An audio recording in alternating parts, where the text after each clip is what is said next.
All right. Good evening, everyone. Welcome.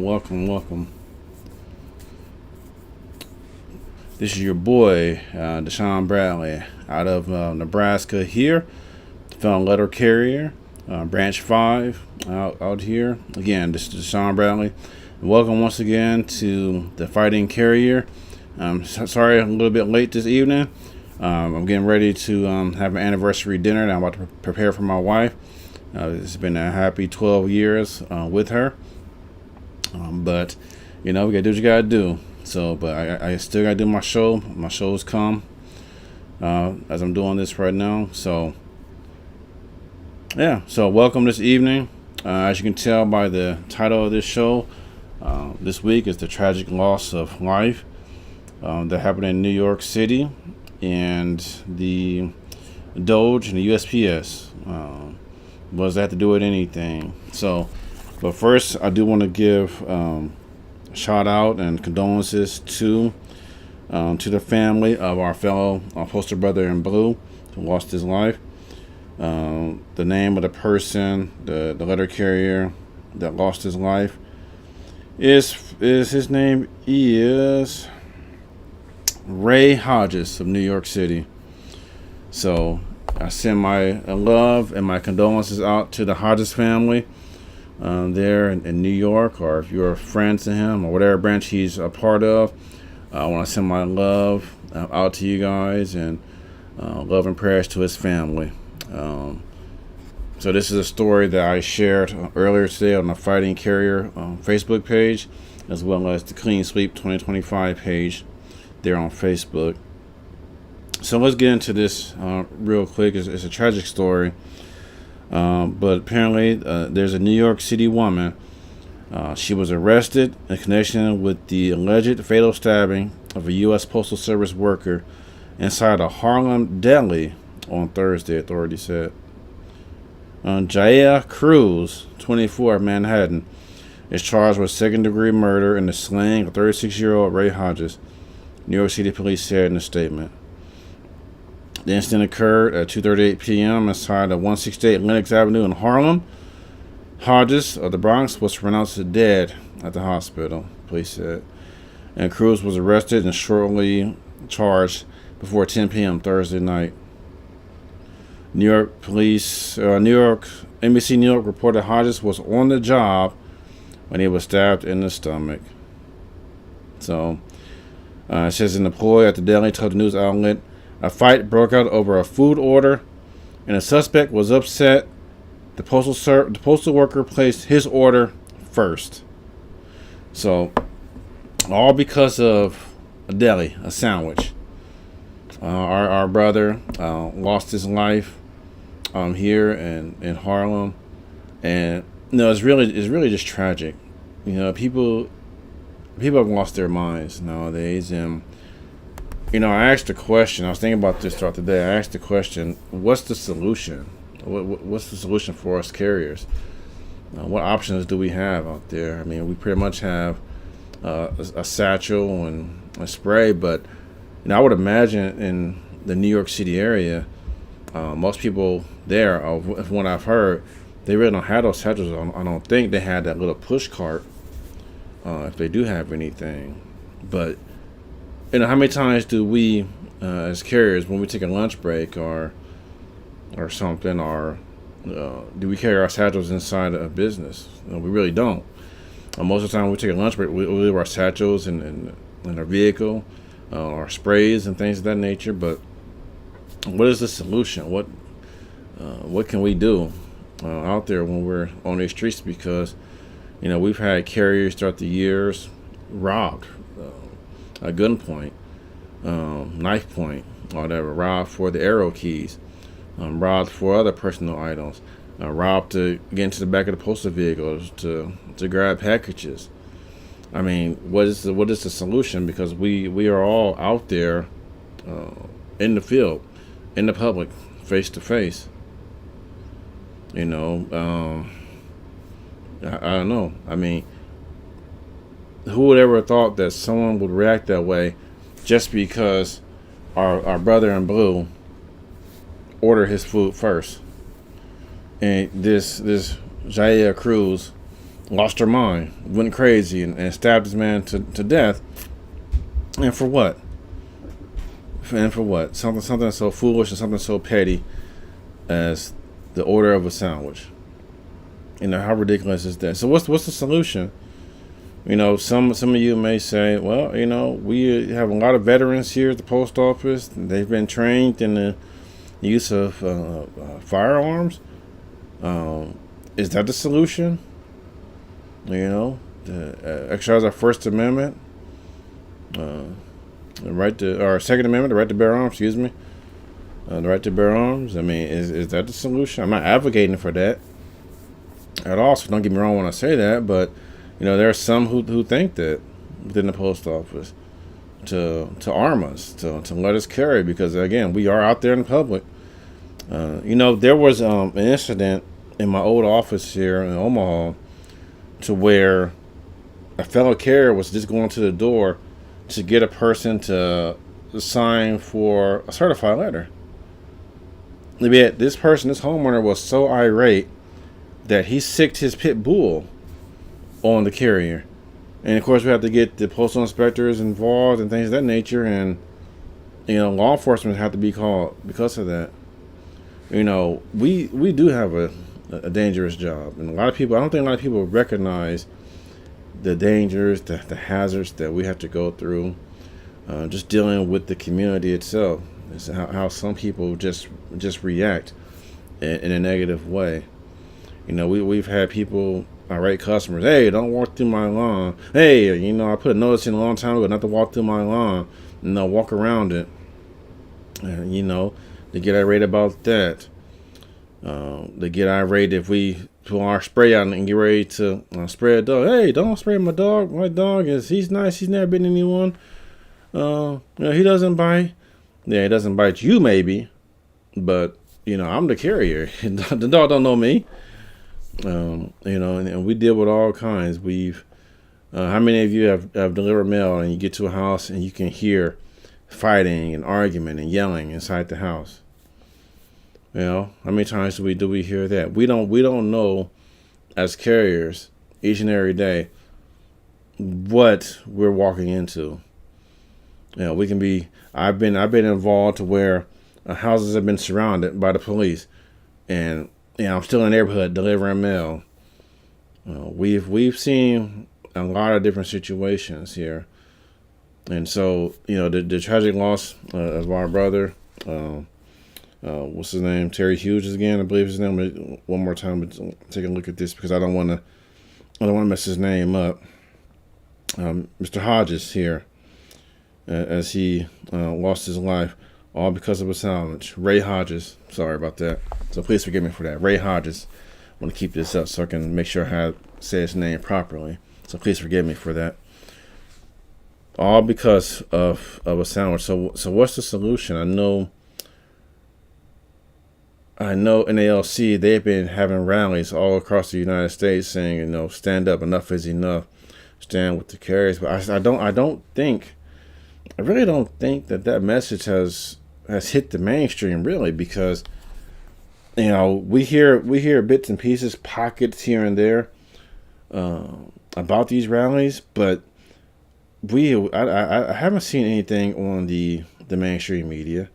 I haven't seen anything on CNN or heard it. And if I've missed it, please let me know. If there are things out there that I should know. Because I don't really watch the news as it is anyway. Most of my news research comes from me just Google searching it. I know they try to say X is the news now, but X is not really the news. I mean, people get the information there, and it can be blown up, misconstrued. The thing with X is they may get the story first, but how accurate are the stories really? They got to modify. I take the Dan Bongino approach. I'd rather be right than first with a story. So and that's my approach with this. So even if someone will happen to beat me to a story, an article that's been posted, if someone happens to beat me to it, that's fine. I would rather be accurate and right versus first with that. So this is the thing I want to just mention here. the story that our brother lost his life all because he ordered a sandwich before on JL Cruz there. And there's a picture of her. If you go to NBCnews.com or just type in U.S. Postal Service worker fatally stabbed inside New York City deli over a food dispute. It's tragic. Again, what's the solution? What do we have? Do we assign a postal inspector to accompany every carrier, or do we have a couple postal inspectors that throughout the day they're just in the area within the city carriers, perhaps walking around, patrolling around, or just kind of watching? They're not watching to monitor us for management purposes, but they're there. Their only job is just to watch us, watch our backs as we're delivering. Or is there something that we can do? Is there perhaps a scanner alert that we can put in real quick if need be? We push a button real quick and just alerts the inspectors, and they mount up, the ones in your area. They mount up, or if they can't mount up, they send local police to where that scanner pinged right there.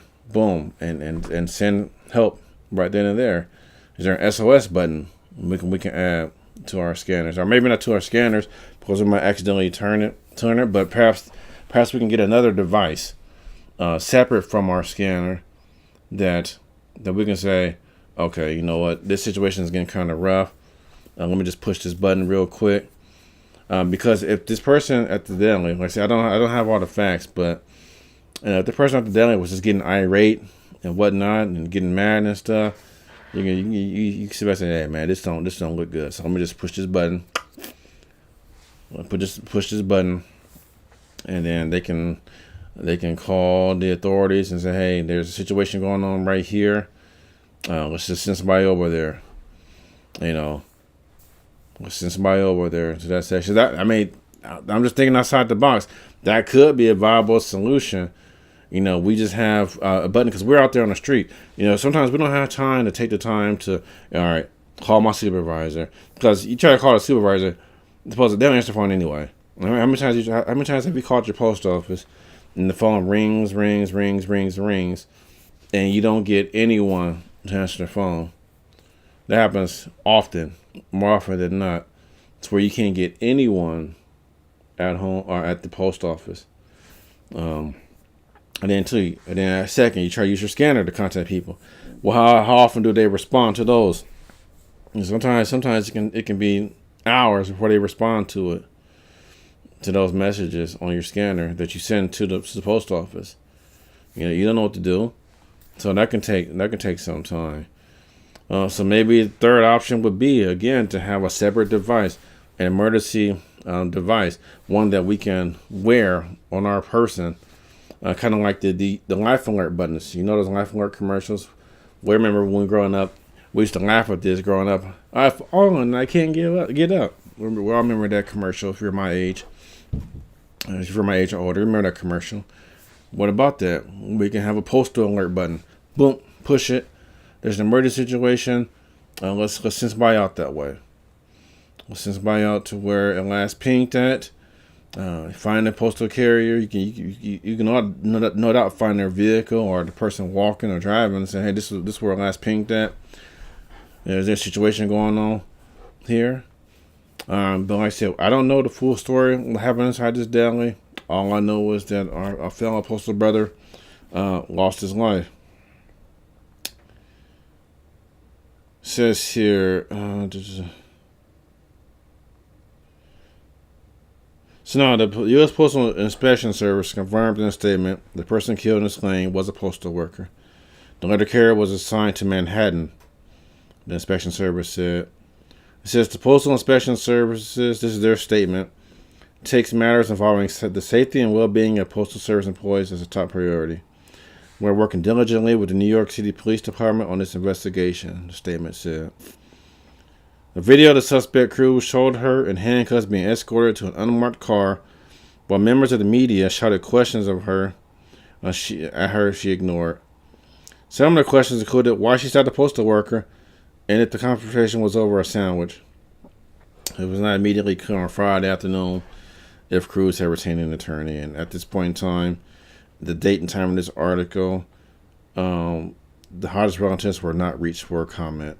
And the time of this was 2:13 p.m. The time of this article I'm reading today. So again, if you know the Hodgeses, their family, or work with them in Manhattan, out there, again, I just want to send my condolences, my thoughts and prayers to his family. I don't know if he has wife and children, or family and children, or whatever, but my heart breaks for a tragic loss of life, and I send my thoughts and prayers to his family there. And if there's a GoFundMe out there for the family to assist, hey, let me know about that, or I'll try to find tabs on it, continue with this. One of the things here with being a postal employee is that when there's a loss of life for one of our own, it doesn't really make the news that much. It just makes the local news area and whatnot. But in other instances, when there's a loss of life for, let's say, a police officer or something like that, oftentimes those stories do make the mainstream news. And I get it. These are public servants as well, and they put their life on the line all day, every day, more so than what we do. But what I'm saying is, I just wish that these stories like this, a federal public servant, these stories like this would make the mainstream news more so than hearing reports about, the post office is going bankrupt, the Joy covered his ears up, or I wish these stories would make so people can know that we deal with more than just the elements. We're dealing with also a human element out there, human feelings, human emotions, and how people can take their anger and their feelings and take it out upon us, to strike at us, to want to hurt us. And so, this is another reason I'm modifying how I do my show just a little bit. How I want to continue, like I said, to roast Renfro and Rolando and NALC. I will continue to do all that, but we got to get these stories out there. And so, again, I send my love, my condolences to the Hodges family there. If you know them, again, in Manhattan, a fellow postal brother lost his life all over because he ordered a sandwich first, according to the article here.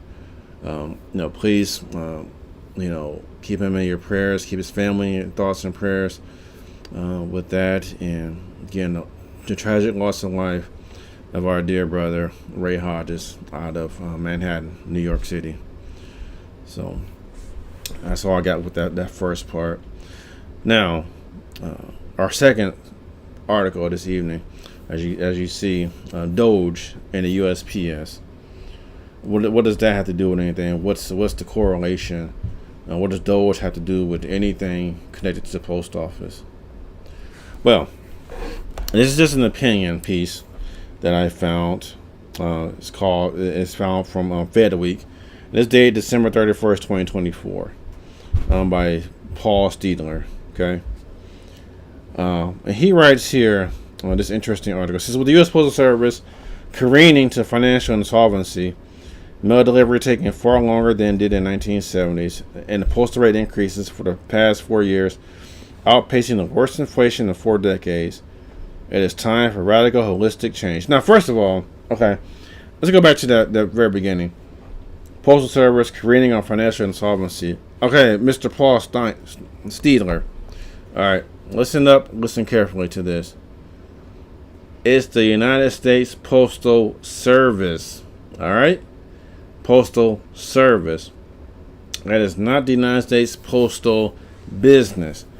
See, this is the first thing we have to get out of people's minds, the community, commentators, Congress, everyone, people at DOGE or whatever.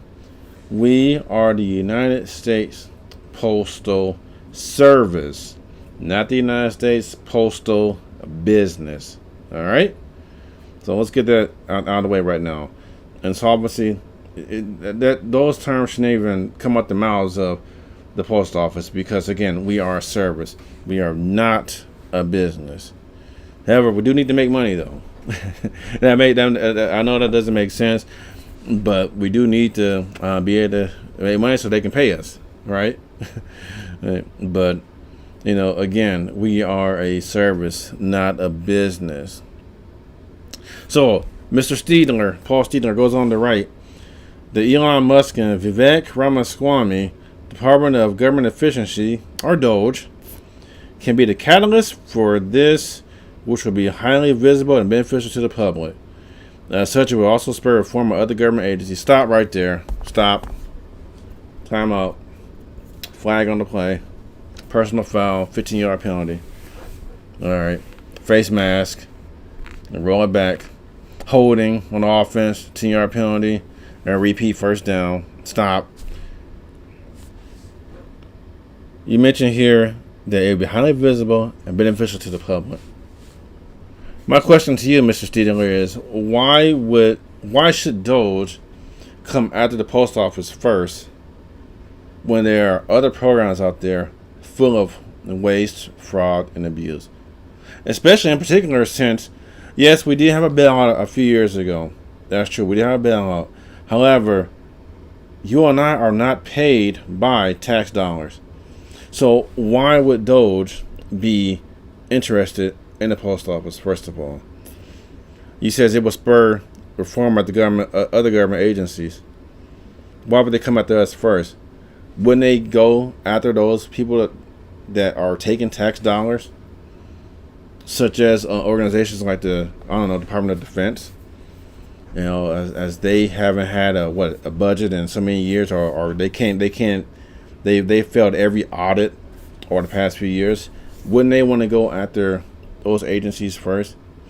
Wouldn't they want to go after agencies where they send money all overseas to different countries, especially these DEI initiatives that they're trying to get rid of here anyway? But there's other DEI initiatives all over the world. Don't you think DOGE will go after those people first? And then that will spur so-called other government agencies.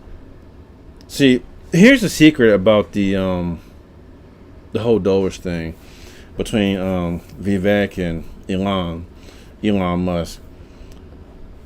See, these guys, they're businessmen, right? They want to get that government money that's being sent elsewhere. See, they want to bring that money in order to build up their own tech industries, in order to build up their own portfolio. See, that's the real secret with this DOGE. See, they want to get that money back, which, one, I don't blame them, because a lot of it is waste, fraud, and abuse. You remember a few years ago, they had all in the news about that bridge to nowhere that they built. That was, I forget how many years ago that was, but a bridge to nowhere. How many times do we see on the news or read about how there's money going out there to where they're just giving drugs to different animals in order to see how they will react, or how this animal and that animal show different tendencies and things like that. A lot of wasteful studies out there. See, in DOGE, they want to get that money. They want that money in order to, again, build up their own business community. That's the real secret with the Elon Musk and Vivek Ramaswamy. And we all saw that, how it blew up with the H-1B visas that they mentioned, how everyone got mad about that. And because that's what they want. They want that money, the extra money, and still to pay their employees low wages, but they want the government contract. They want the extra money because Elon, being a businessman, He sees populating, going to Mars, building space stations, having everyone's information out there to be connected. He wants all that. He kind of reminds me of a Bond villain, really. Who's that? That was that movie with Pierce Brosnan, Tomorrow Never Dies, and how it was a newspaper mogul, and how information, that's the greatest resource in the world, and that's what Elon is trying to achieve, especially with the X and signing up for that premium and all that stuff. X is like the biggest data collector out there right now, and so that's what they want. They want the money, and this is why also President-elect Trump told these people the other day to stay off social media, because that just blew up big time, and he saw that blew up, and so I understand Mr. Trump, President Trump, doesn't want any of those distractions, and that's good. So with you, Mr. Steedler, saying that DOGE will come after us first, will also spur reform of other government agencies. There's no reason for that. And they might do it though. I might be completely wrong and shocked, but I don't see DOGE coming after USPS first, just because we're not tax dollars. Okay, from us, we're not tax dollars. We're not paid by tax dollars. They're going to go after that little bit of money first. That wasteful stuff, those animal studies and how they do this. Now, as it mentions here, while President-elect Trump said on December 16th that privatization of USPS is not the worst idea I've ever heard, he says here, a better approach is to shrink USPS to its core functions, especially delivering mail. Simply put, no sensible investor is going to want to buy USPS as it is, and fighting to change the law so USPS could be privatized is a more formidable and unlikely task than getting Matt Gaetz confirmed as Attorney General. So let's stop right there. Again, Mr. Steedler, we are USPS. We are a service. We are not a business. Get that out of your head. We are a service. We are obligated by Congress and by the law to deliver mail to every single address, whether we make money or lose money. We are a service. If you got a mailbox that has a stamp on it, it has a barcode on it to be delivered there, we deliver it there. Simple as that. We deliver it there. That's where it goes, right there. And you're saying to shrink USPS to its core function, especially delivery. That's what we do now. What are you talking about? What are you on? We deliver mail. So your statement here makes absolutely no sense. To shrink US to its core functions. What do you think we do now? You think we're just out there walking around in circles, driving our vehicles around in circles, just looking at mailboxes, touching them? What do you think we're doing? Yesterday, day after the holiday, I was the last carrier out. I had over 2,000 DPS. I had water bills in my little town. I had progressives. And what else did I have? I have Valpaks. I basically had a triple coverage in my DPS. And of course, I got a mounted route, so it is what it is. I got the largest route in the station. Everyone else was there before me. I didn't get done until 6 o'clock yesterday. 6 o'clock. That's when I got done with work, and starting at 7:30. And what was I doing? Was delivering mail. I had ended up 6 certifieds yesterday. 2 days ago, I had 15 certifieds. And it's all the same people. It's State Farm, Geico, Progressive Insurance Companies, and some IRS things. So what are you talking about, Mr. Steedler? The better approach is to shrink USPS to its core functions, especially delivering mail. That's what we do now. And so I find it kind of offensive and funny at the same time that people who have opinions about the post office have never carried the mail before. They've never done anything. They just have their own opinions about what should occur right now. And the biggest thing that we have to fight against with people is the fact that we are a service. We are not a business. So they need to stop saying, financially this, financially that. We are a service, and we fall under Article 1 under the purview of Congress. Yes, the Constitution mentions the postal roads and things of that nature, but it gives Congress the authority to establish the post office. They've established us. We're not going anywhere. We're not going anywhere. Just like the FBI, that's not going anywhere. Yes, can we get reformed? Of course. Do we need reform? Absolutely. So, privatization, that's going to be unlikely. Like I mentioned before, who was it? Josh Hawley, Senator Josh Hawley out there in Idaho, I believe. And he has a lot of rural constituents. They're not going to see the post office privatized at all. Just simply because if they were to privatize, you can just say, well, your letter's going to cost $8, certified's going to cost $15, packages are going to cost so much more, just because a private company will get there when they get there. So that's the problem here. He goes on to write here for the post office in its fiscal year 2024, 10K USPS reported it had a negative net worth of $32.6 billion in addition to the $9.5 billion annual loss. This is despite receiving $107 billion in assistance from the 2022 Postal Service Reform Act, $10 billion in COVID grants, and an advance payment of $3 billion for electric vehicle purchases for 10 years. Now, see, that right there is idiotic. All right, these people that's in charge, DOGE and all these clowns up there, that $3 billion for electric vehicles, that should have said, no, we're not doing that. I would have fought the Biden administration and said, no, we're not doing that. Our carriers deliver mail all over the world, all over the United States, whether it's hot, cold. We don't have time for these electric vehicles. We don't have time for them. We need our gas powered vehicles. Then we have to equip our post offices, all of them that's going to get these. We have to equip them with areas in which they can charge these things up. No, I would have fought tooth and nail. Like, no, we're not doing that. So that's y'all. That's on them. Y'all gave them that money. You never should have did that.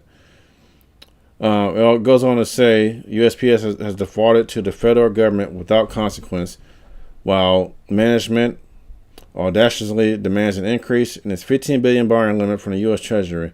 I find that funny how it says we default without any consequences, but what about the Department of Defense?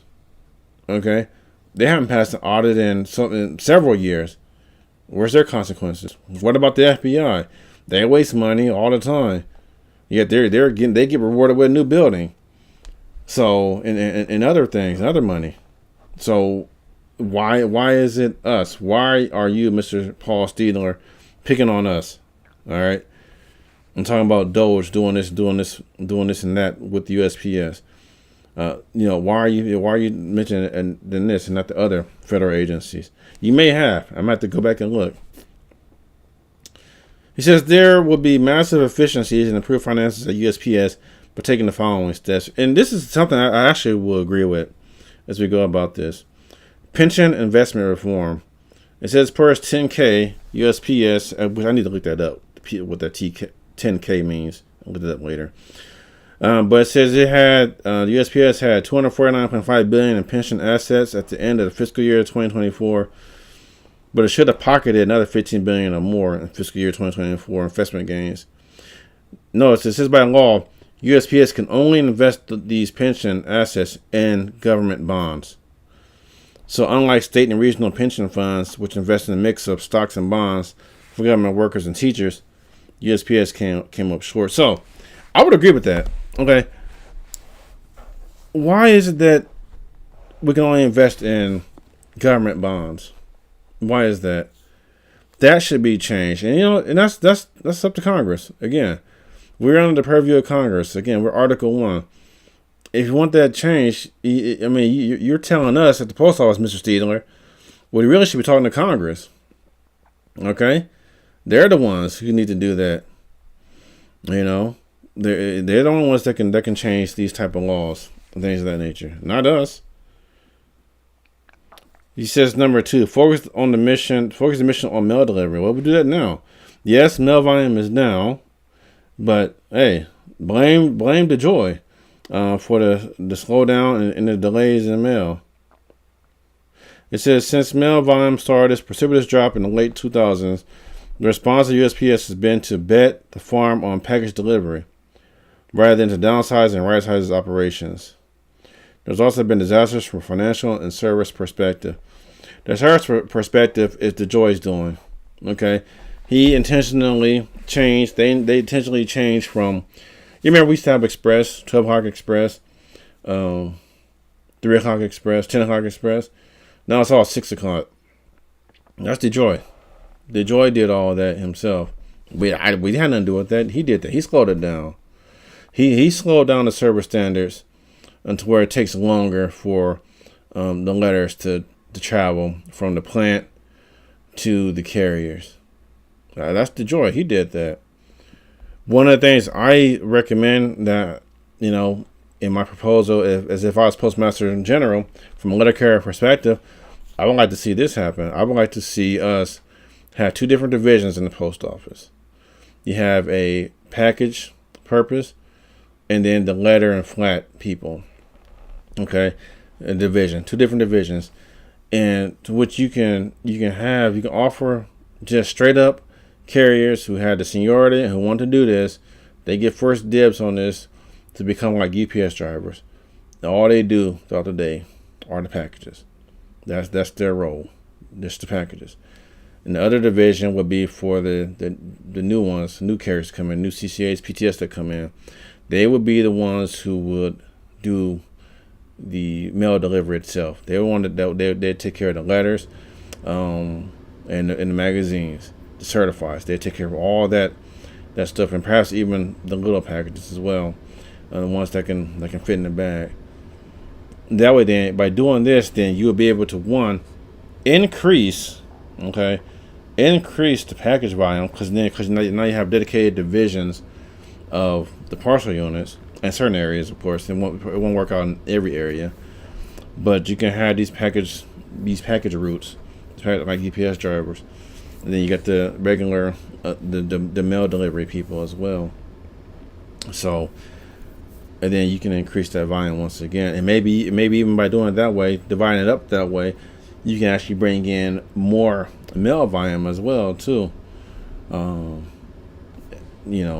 As you think about that, you will increase that as well. So it might be a win-win. That's just my proposal from a letter carrier perspective that I'm going to submit as an op-ed, and hopefully someone picks it up. Here's something else I agree with, Mr. Steedler. Halt the delivery for American Plan and independently assess it. Well, I don't like to independently assess it, but the American Plan that the DOGE has is garbage. This is nearly 4 years into delivering for American restructuring plan. Losses are accelerating with no sign inside of USPS being even break even. Only a handful of USPS officials know what the plan costs and when or if it will show results. There must be a strategic pause until independent assessment can be made.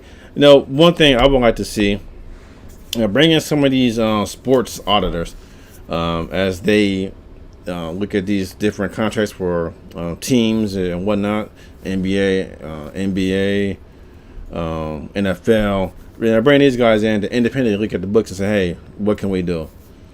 Have an independent assessment with that. But that delivering for American Plan, that was designed to slow down the mail anyway. That needs to stop. Here's something I talked about the other day, and this is something that we really have to wrap our minds around as carriers, especially those in the plant and whatnot. I mean, I don't foresee this happening near term, but I do see this happening in the future. And it talks about automate and end onerous labor regulations. So, at some point in time, the post office will automate. But I do like what he says here. Labor agreements should also be amended so that workers can do different tasks in different areas. And that would provide greater job security. So over these next few years, I can see a scenario in which the post office offers early retirement in order to automate. But then these people that are still there, train them in a different area. Train them in robotics. Train them in the art of repairing the robots.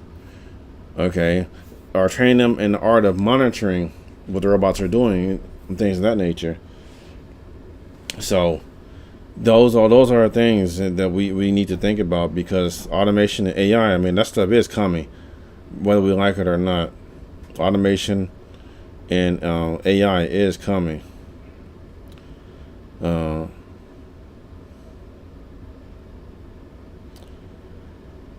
This article, his opinion says there is no conceivable way for the USPS to not run out of cash in President Trump's second term. It would be difficult, if not impossible, for politicians to justify additional abundant government handouts to USPS after it has already gotten sizable assistance. He goes on to conclude that this is the time now for DOGE to focus on USPS and Postal Service management and employees to work together to shed the agency's fat and make it a respected, efficient servant of the people. So he's Paul Stiegler. He's a senior fellow with the Lexington Institute, a public policy think tank based in Arlington, Virginia. So, his ideas, I mean, they sound reasonable. Some of them do, but most of it is garbage. So, Mr. Stiegler, I want to reach out to you for comment on this article, and I'm going to express to you my thoughts with that. It'd be a thoughtful commentary. But yeah, DOGE is not the place for the post office right now. DOGE can be better spent elsewhere at this point in time. But we see what you're trying to do. Many of you out there are trying to get rid of the post office, privatize it, so you guys can dip your paws into the post office. Do we need reform? Yes. Can we get reform? Yes, with the right people in charge. Now, Detroit made over $500,000 a year. Where did you mention that in your article? No. Management has a lot of fat and abuse. Cut that stuff out. Then there's a lot of reforms that we can think of. So, well, that's all I got tonight. Thank you for joining the live stream, and those who were here. Appreciate it greatly. Again, we want to send our condolences to Ray Hodges and his family and his friends out there, co-workers there. Tragic loss of life there in the New York deli. We don't want to see that ever happen again, but it's going to. It's just we have a dangerous job. Not as dangerous as law enforcement, but dangerous enough. So, and we need the recognition that other industries get that we simply don't get. People look at us, we just put a piece of paper in the box. They don't understand everything else that goes into that. So thank you all very much, everyone. Try to be back here tomorrow, maybe. If not, take the weekend off and be back with you on Monday. Y'all take it easy. Enjoy your night, and catch you on the next one. This is Deshaun Bailey, the Fighting Carrier, signing off.